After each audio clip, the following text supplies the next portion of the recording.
The following is a production of Frank DeFreitas and the Internet Museum of Holography.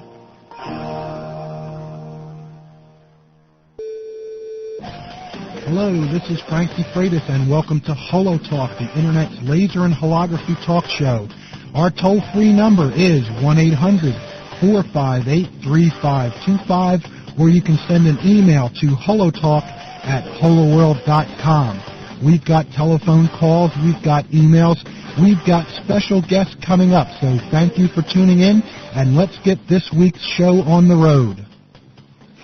Hello everyone, Frank DeFreitas here with another week of HoloTalk. This week's guest is Derek Galon from the Royal Holographic Art Gallery in British Columbia, Victoria, British Columbia, and Derek's going to fill us in on some of the aspects of his gallery there in Canada, and is also going to give us a look into the new Red Star emulsions that are coming out of Russia, which hopefully will be able to replace the Agfa emulsions that are becoming very hard to come by for doing holograms. Just an announcement, this is going to be a short show. This is our holiday week. Debbie has the week off. I'm here by myself. I'd like to say that next week we're going to have a show where we're going to make an announcement on our 1998 project here in the studio. Every year we pick a new project.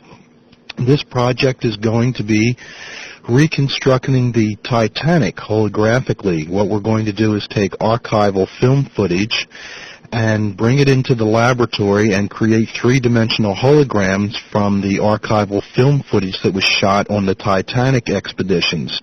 So if you tune in next week, you'll be able to get details on that. Now, we're going to put up a separate web page for this whole process. There's going to be a number of people involved with it, including local students and some students out of the Philadelphia area. And we're going to take you step by step through this entire process. You can do this on your own if you're at a home studio, because everything that we're going to do is going to be done with homemade equipment and your desktop computer. So even if you don't want to do a hologram of the Titanic, you may have a hologram that you could do of some video footage that you shot, maybe a wedding or the birth of a baby or a birthday party or anything of that nature, a holographic portrait using a camera, and we're going to take you step by step through this entire process and how you can make one of these holograms on your own. Of course, the project that we'll be working on will be the Titanic footage, so you just have to replace that information with whatever type of information you'd like to do with the hologram on your own. As a sidebar to that information, the student who will be heading up the other students, sort of like the manager of the other students, will be Julie Rosner in the Philadelphia area. And Julie is a student who has been working with me since she was in the second or third grade. I first met Julie and her brother Ross at my laser and holography classes at the Franklin Institute in Philadelphia many years ago. She continued to come up to the studio and learn about holograms. I've worked with her family with several science projects involving holograms and lasers, and she's going to be heading up the students for the Titanic project. Next week we'll have a interview with Julie so you can get to know her a little bit better. And if you're a student listening to this week and you're on holiday vacation, you certainly want to tune in next week, which will be the 28th. The week of the 28th, and hear a little bit about Julie and how she's going to be working on the project. Our musical guest this week is a group called Mitchiv Piven. Mitchiv Piven, and they are out of Ukraine. Now, my daughter and I used to do cybercasting of concerts, and we went down to the Philadelphia area and did a cybercast of this concert. It translates, I believe, to Dead Rooster, and they're a very, very popular band in Ukraine. So they're going to be our guest tonight, and you'll see a separate link on the HoloTalk page for them, because we do the musical broadcast in 28.8, while just for the voice broadcast of HoloTalk itself, just to keep the file size smaller, this comes to you at 14.4. So after the show, don't forget to click on the link and listen to the music that we recorded it live in Philadelphia of Mitchiv Piven. Okay, we're going to move on right away to the interview with Derek from the Royal Holographic Art Gallery. After the interview, Derek sent an email to me saying that, you know how it is when you get interviewed, you always forget to say some of the things that you want to say. And he said, just to give an example of how popular holograms are in his area of the country, that they've had 4 break-ins at his shop and had holograms stolen. So people are taking a heck of a risk to get in there and take holograms. That's incredible. So let's move on to the interview. It lasts about 15 minutes, and the Royal Holographic Art Gallery also has a link on the HoloTalk page. And if you want to, remember, you can also listen to the interview while you travel over to the webpage itself, which is www.islandnet.com/tilde-royal. We'll take you right there, or just click on the link. So let's go to our interview with Derek and see what he has to say about holography in Canada and also the new Red Star emulsions which are coming out of Russia. We're talking to Derek Galon from Royal Holographic Art Gallery in Victoria, British Columbia. Why don't you tell some of the listeners what they could find in your gallery if they were to visit your shop? Frank, we try to have as much as possible of different artists and different hologram products. We try to find new products. We constantly search for them. That's the reason we are able to show quite unique Russian holograms. Mm-hmm. We started the partnership with Russian holographers more or less 3 years ago. We have a constant display of Russian holography, made mostly on a Russian glass plate, which is kind of difficult for shipping, but they are extremely high quality, as you know, and they are very interesting. So we have like one wall devoted only to Russian holography. Most of it is like old Russian artifacts from museums, but there is a few modern art pieces. Quite an interesting display, I would say. The other holograms we have are Larry Lieberman's multicolor holograms. We have some of the holograms from Holland, from Dutch Holography Studio, and we have the photopolymers which Hughes made once using very well-known masters from Mr. and Mrs. Olson as well as Mr. Cherry, so they are quite good. Yeah, I have a number of those myself. They're incredible holograms on the photopolymer materials. That's really sad that they are no more available on the photopolymer. You know, that's the bigger pieces, and then we have plenty of smaller holograms from many different studios from all over the world, as well as the holograms we make ourselves. So there's something for everybody. Just something I would like to especially point out is that the traditional use for some smaller holograms, like for gift industry, it's kind of limited in your opinion. You have trinkets, you have pendants, keyrings, and wall pictures, watches, and that's more or less it. So we try to show people new ways of using holograms. So we mounted a couple of larger film pieces in the floor of our gallery, mounted directly on the walls, so it looks like a part of the wall, like looking through the window. It's quite a simple trick, but it gives extremely good effects, and people are stunned by the look of those holograms. Now, you have a lot of these holograms on your website, don't you? Website is like my hobby too. I just love working on the internet. I love creating home pages. So yes, we have a quite large website, and most of the stuff we have pictures online. That's right. But some things you can see only at the gallery. If we have just one or two pieces of something, we usually are not putting it on the net.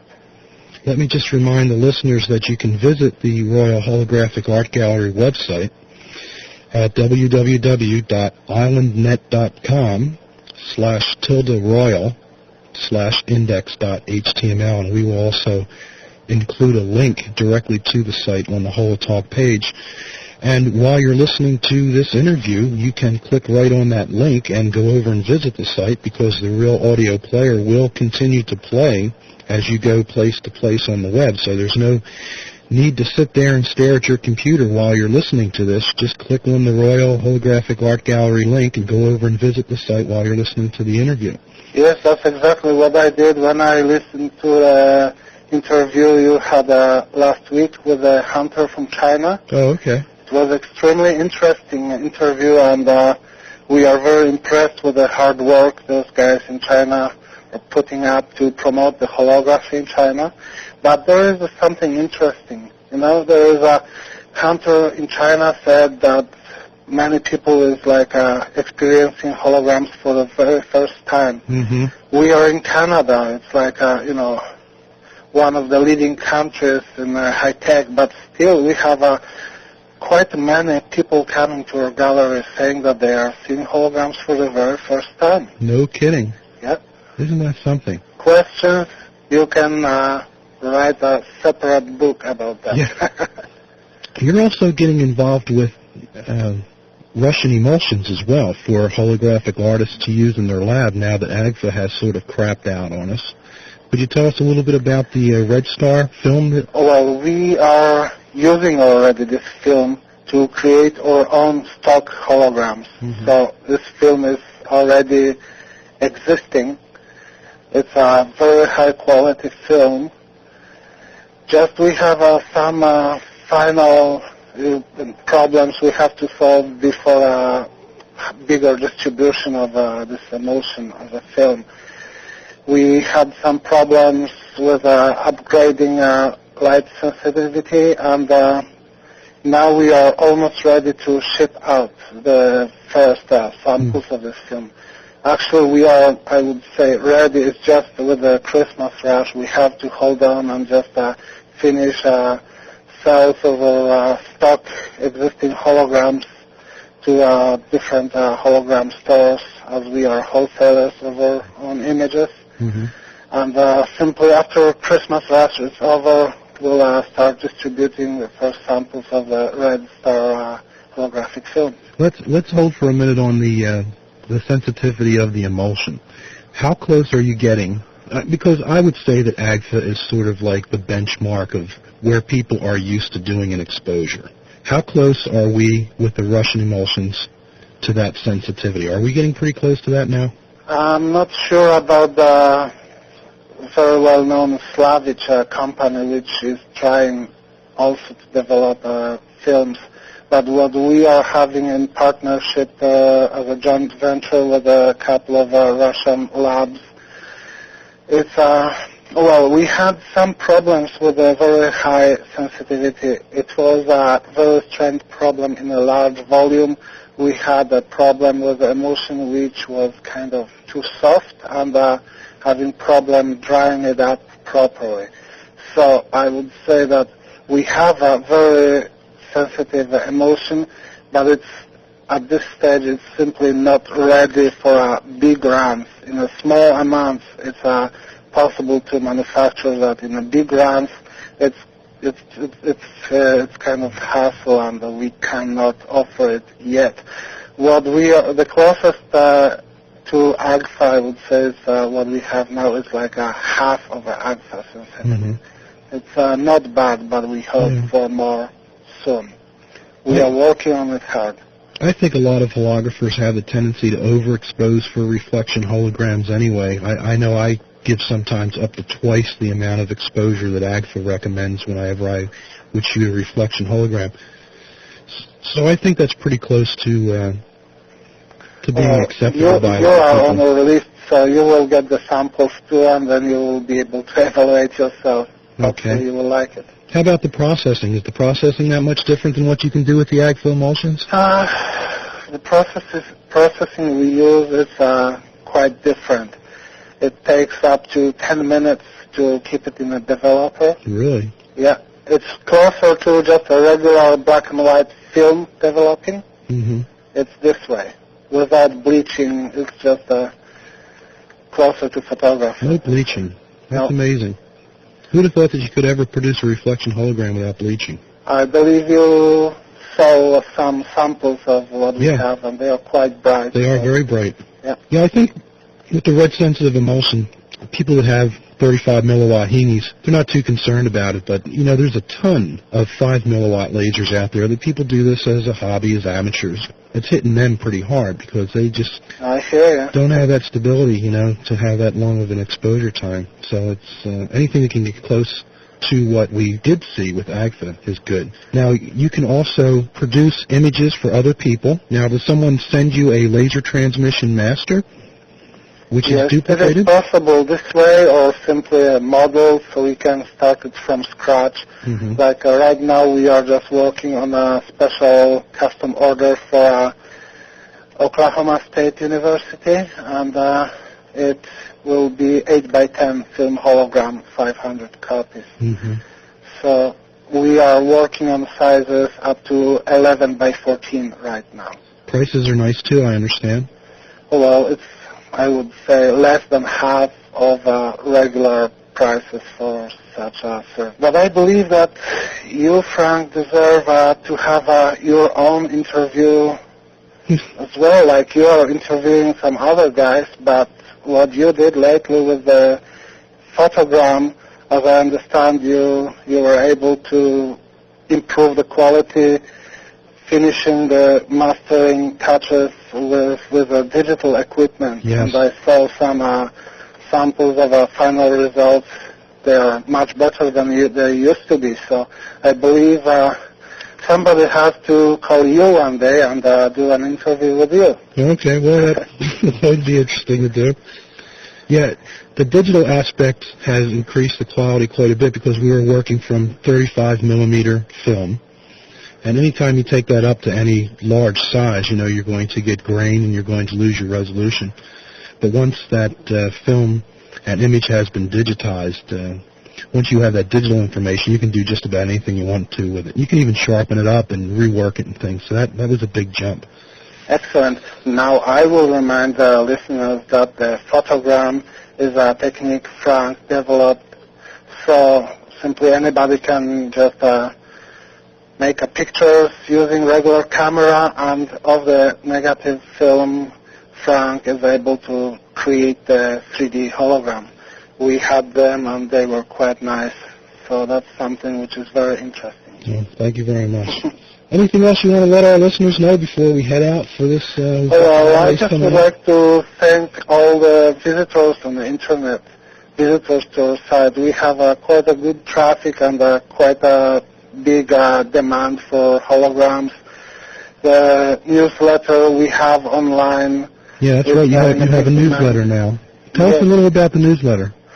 Oh, it's just very short, sort of monthly emails with some updates. Like in the new edition will be information about the closing out by Hughes. You know, just little facts of the holography community, as well as some basic information about holography and the processing used in holography. It's just like a little short newsletter with introduction. Your feature artist is, I think, Sharon McCormick. Yes, still we have Sharon on, and there will be a new guest in probably next couple of weeks. Again, after Christmas rush, I will have more time to finish the new page. Actually, after New Year... Can you tell us who it is? We are working... Give us the scoop. Well, it will be about Rudy. Oh, really? Yeah. And the whole page will be changed. I'm working on a new image of our page.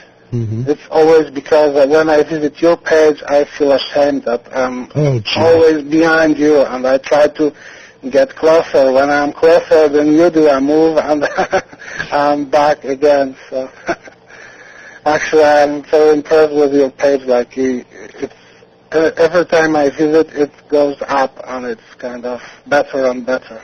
I have no idea what it is. It's just really just a simple thing. It's just a simple thing. Sharon McCormick's going to be on the show, by the way. She's going to do an interview. I'm really looking forward to having her on the show. Super. It's not going to be until probably fall, I would imagine, because the show's booked now until the end of September of '98. Oh, wow. Which surprised me, but I'm happy that happened. So Sharon's going to be a guest on the show toward fall. She's on vacation right now. I believe she's in Baja. Or maybe I shouldn't say where she is. I don't know. Yes, we hope to have her exhibition in Victoria, BC sometime next year. We are working on it too. Okay. Well, Derek, thank you very much for being on the show. And I hope you get a lot of traffic on your page from listeners to HoloTalk. Are you running any specials right now? Oh yes, we have like a whole seasonal, like another half of the page promoting, I would say, 15 most popular holograms and hologram products. Do you have any more Ritas? No. You know? We are thinking about creating some similar holograms to Rita with our Russian partners. You know, I had a Rita, and it was stolen. And then I saw that you had a few, and I got one from you. And it's one of my favorite holograms. I think it's so neat. But I put it somewhere so that it would be safe, and I cannot find where I put it. It's gone. It's around here somewhere. I don't know whether I put it in a book, like in an encyclopedia book, and put the book back on the shelf. It's gone. I can't find it. So one day I'm going to have to go through everything and see if I can't find my Rita hologram, because that is one of my favorite holograms. I love that hologram. Yeah, it's a nice piece, small but nice. Yeah. All right, Derek. Well, take care. What time is it out there? We just have 15 after 7. Oh, okay. All right. I didn't keep you up. Take care, and thank you very much for being on HoloTalk. Thank you very much, Fred. It's a real pleasure. All right. Take care. Take care. Bye-bye. Thanks a lot. So there we have the Derek Galon interview from Royal Holographic Art Gallery. I'd like to thank Derek for agreeing to be a guest on the show, and also thank all of the other people involved with the field of lasers and holograms for agreeing to be on the show for the 1998 year. We are booked until the end of September, and I will try my best to bring you interesting programming every week so that if you have a computer and an internet connection, you can just log on and hear about the field that we all know and love, which is the field of lasers and holograms.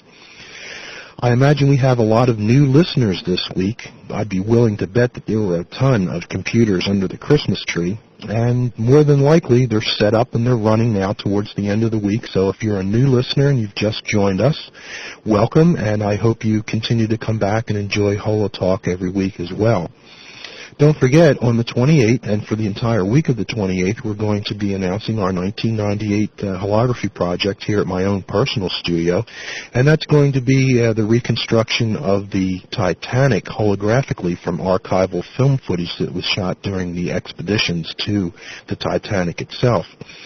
I will back that up with some web-based material, so anyone who may be an amateur or hobbyist holographer and have some equipment on your own, you may want to try this. So, Debbie Lee will be back next week. She asked me to wish you all a happy holiday season if you happen to celebrate the holidays this time of the year, no matter what holiday it is. And myself, I'd like to wish you the same thing and have a safe one, and I hope that you have the opportunity to share it with loved ones as well. So this is Frank DeFreitas for HoloTalk, and I'll see you next week.